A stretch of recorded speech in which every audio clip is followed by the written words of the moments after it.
Thank you for jumping on here with me. I feel like as we're moving into winter weather, I know depending on where in the country you live, it might feel more wintry for you than for other people.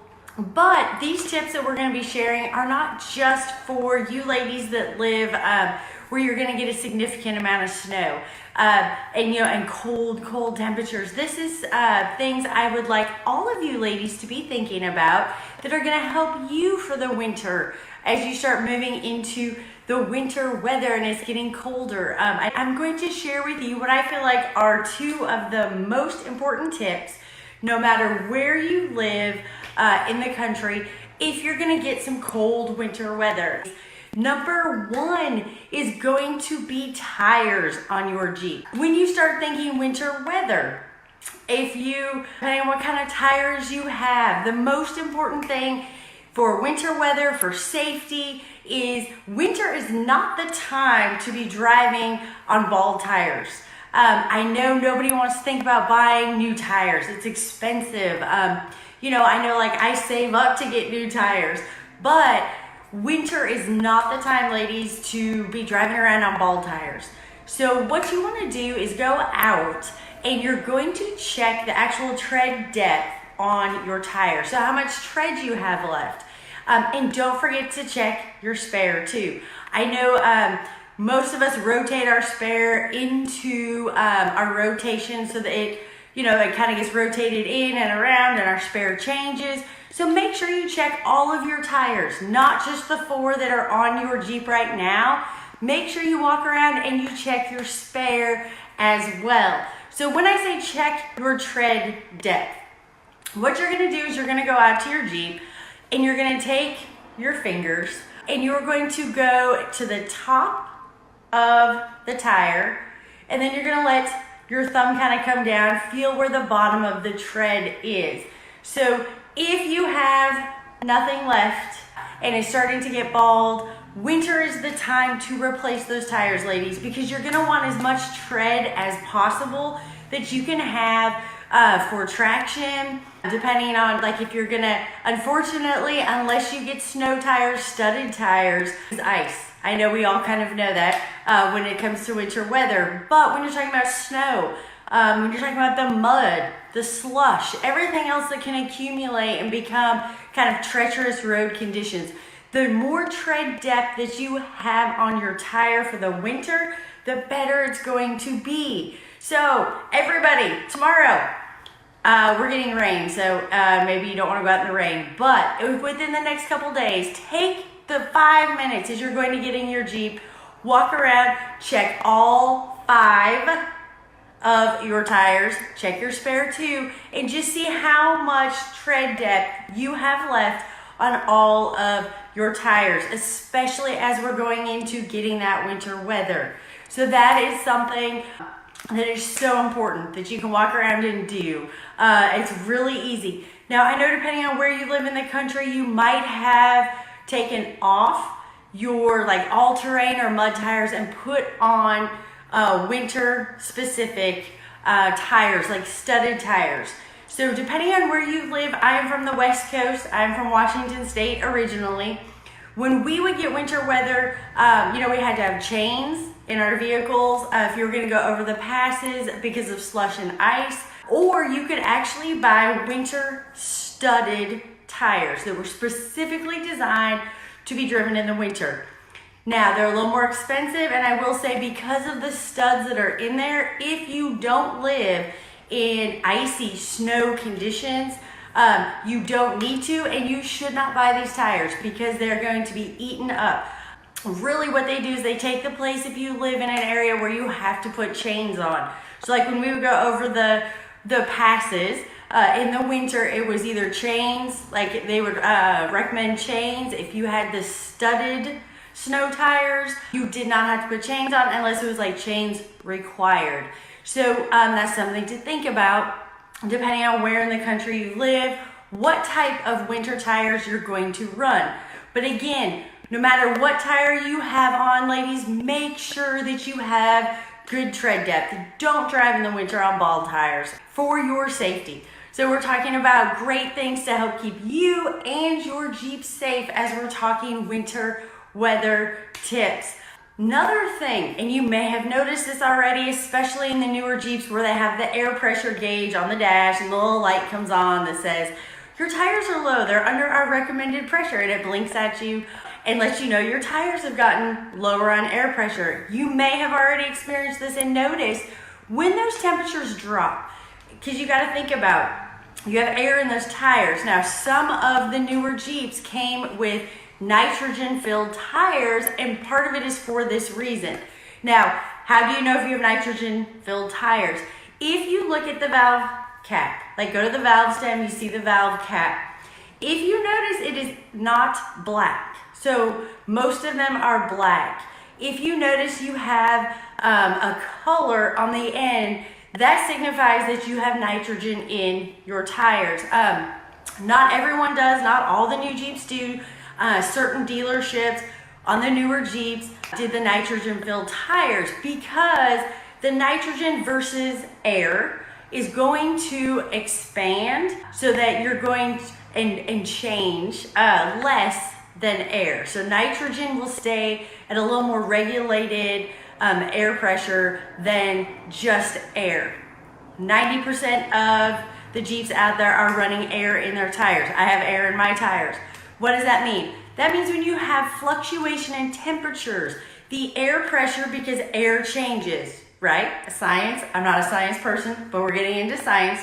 When the temperatures change, the air is going to change, which means you're gonna notice when it gets cold, the air pressure, so the PSI in your tires is gonna go down. So you might notice if you get in your Jeep in the morning, you've had a really cold night or a couple really cold nights, you're gonna get in and you might notice the air pressure gauge, you know how it comes up on your dash, you might notice your air pressure went down and you're like, you know, I went all summer, I had no problems, it stayed right at 35, 37 PSI, never changed on me, and now all of a sudden I got in today, I cranked my Jeep up, and my air pressure is lower.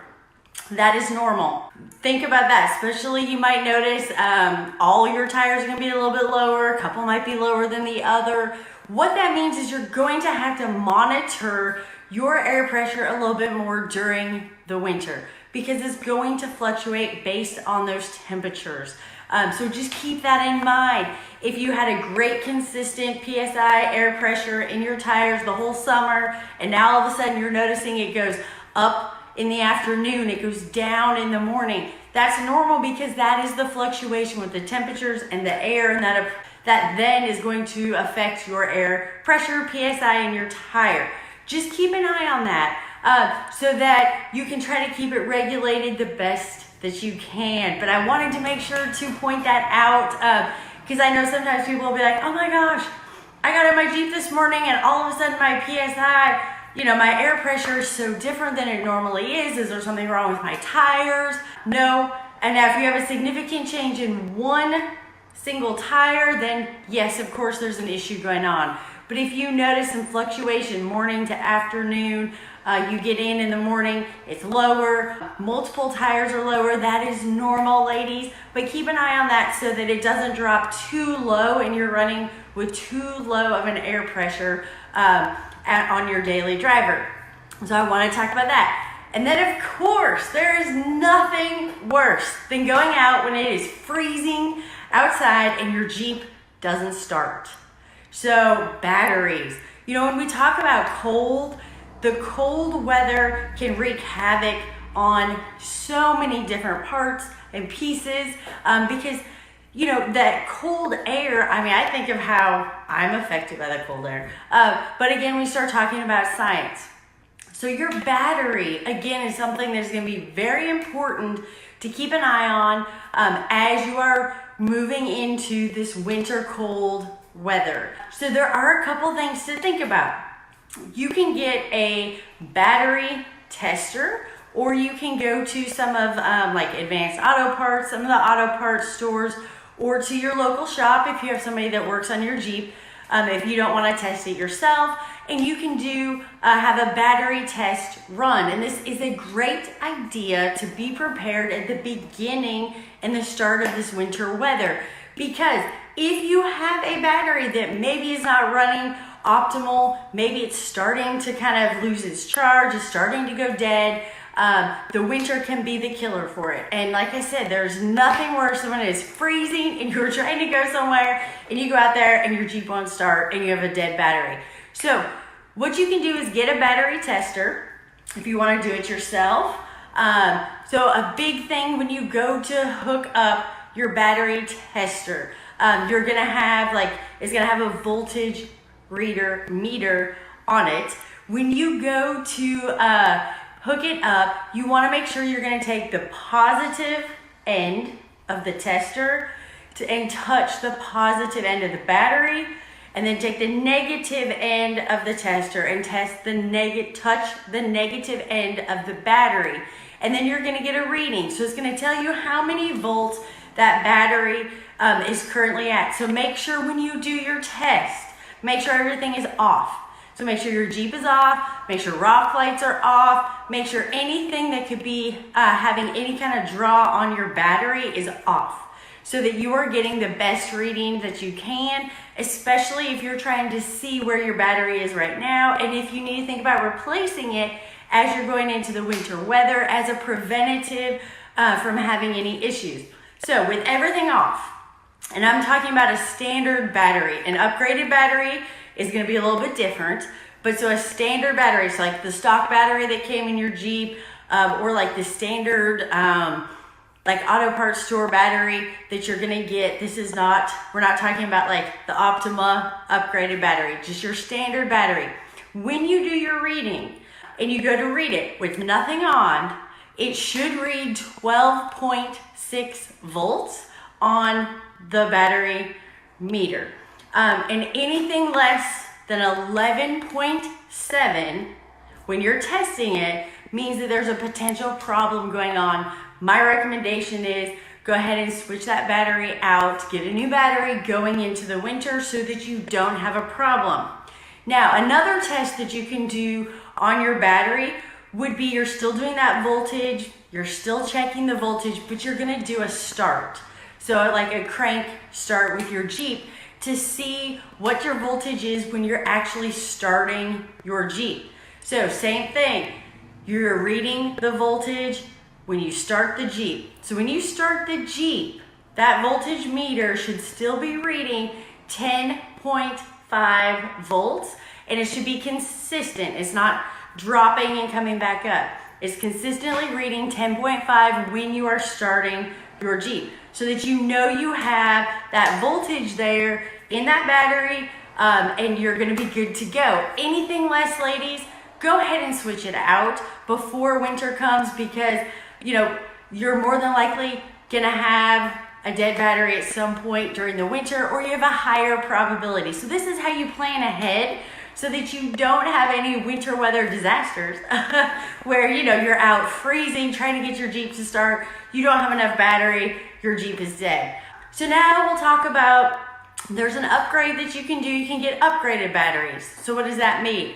That means the upgraded battery is gonna have a higher cold cranking amp. So like we talked about, when you're testing your kind of like stock battery, or just the battery you would grab off the kind of just like the local auto parts, kind of whatever their battery is, it's 10.5 when you're cranking starting. If you get an upgraded battery, you're gonna get a higher amp for that cold crank, cold start, which is gonna help you in the winter. One that I would always recommend is the Optima red top battery. It's really highly recommended for that cold cranking. It's one of the better batteries that you can get. So those to me are the two most important tips, two most important things to think about as we're moving into the winter weather. I have a lot more to share with you, but again, I'm trying to keep these classes a little bit shorter. Those two to me really are not specific to the area and the country that you live in, because if you're getting below freezing temperatures at all, those are two things to really think about, pay attention to, and understand as you're moving into the winter weather. You don't have to live somewhere with like 8 feet of snow and negative temperatures to be affected when it comes to your tires and your battery.